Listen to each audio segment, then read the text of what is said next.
ये देखिए, ये ईबी के लिए इम्पोर्टेंट ऑब्जेक्टिव क्वेश्चन है जो एमईबी ब्रांच के बच्चों के लिए बहुत इम्पोर्टेंट रहेगा सीबीटी एग्ज़ाम के लिए, जो टीटीएल के थ्रू गवर्नमेंट आईटीआई में चल रहे हैं। जैसे प्राथमिक वायरिंग किस वोल्टेज स्तर के लिए होती है। जैसे आपके इलेक्ट्रिक व्हीकल में दो प्रकार की वायरिंग होती है, एक प्राइमरी और एक होती है सेकेंडरी। प्राइमरी वायरिंग जो हाई वोल्टेज वायरिंग होती है, जो मोटर के लिए स्पेशली दी जाती है, वो प्राइमरी होती है। बाकी अदर जो एडिशनल वर्क होते हैं लाइट वगैरह के लिए, ये सेकेंडरी वायरिंग होती है। तो प्राइमरी और सेकेंडरी के बारे में थोड़ा सा यहाँ पे हमने ऑब्जेक्टिव क्वेश्चन दे रखा है, इंपॉर्टेंट है इसलिए मैंने दे रखा है।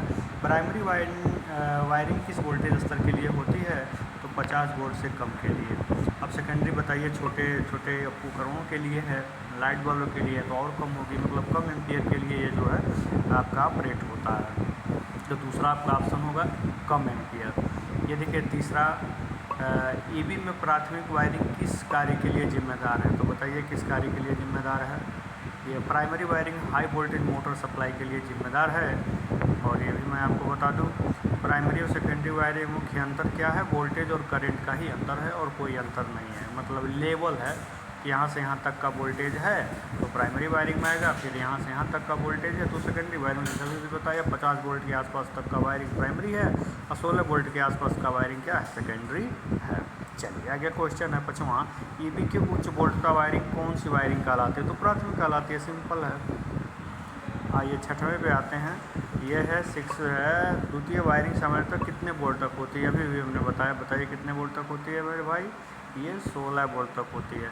देखिए ईबी वायरिंग हार्नेस में किस प्रकार के सिस्टम की प्राथमिकता दी जाती है, तो ईबी वायरिंग हार्नेस में दोनों प्रकार की सिस्टम की प्राथमिकता दी जाती है, डिपेंड ऑन सिचुएशन। तो आपका ये दोनों सही होगा। चलिए, ईबी वायरिंग में कौन सा फीचर सुरक्षा के प्रति आवश्यक है, ये बताइए। सिंपल सी बात है, फ्यूज और रिले।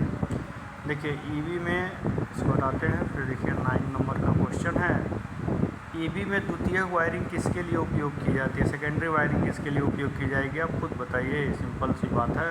मैंने बताया लाइट है, सेंट्रल लॉकिंग जैसे वोल्टेजों के लिए उपयोग में लाई जाती है। अब देखिए ईबी की वायरिंग में मुख्य रूप से कौन सी सामग्री का उपयोग किया जाता है, तो वायरिंग जनरली कापर का ही होता है, स्टैंडर्ड क्वालिटी अगर माना जाए तो, क्योंकि कापर एल्युमिनियम पे कंपेरिजन में बेटर बढ़िया कंडक्टर है, अच्छा कंडक्टर है, गुड कंडक्टर है, अच्छा कंडक्टर है। तो मेरे दोस्त इस तरह से ये आपका 10 क्वेश्चन का सेट ये समाप्त हुआ। कैसा लगा कमेंट बॉक्स में ज़रूर बताइएगा। देखिए आप मोटिवेट करेंगे तो पूरा एमईबी का पूरा सिलेबस में डाल दूँगा, वो भी फ्री में, ठीक है, PDF भी आपको मैं दे दूँगा। तो आज के लिए इतना ही, धन्यवाद। आप सपोर्ट करिए बस।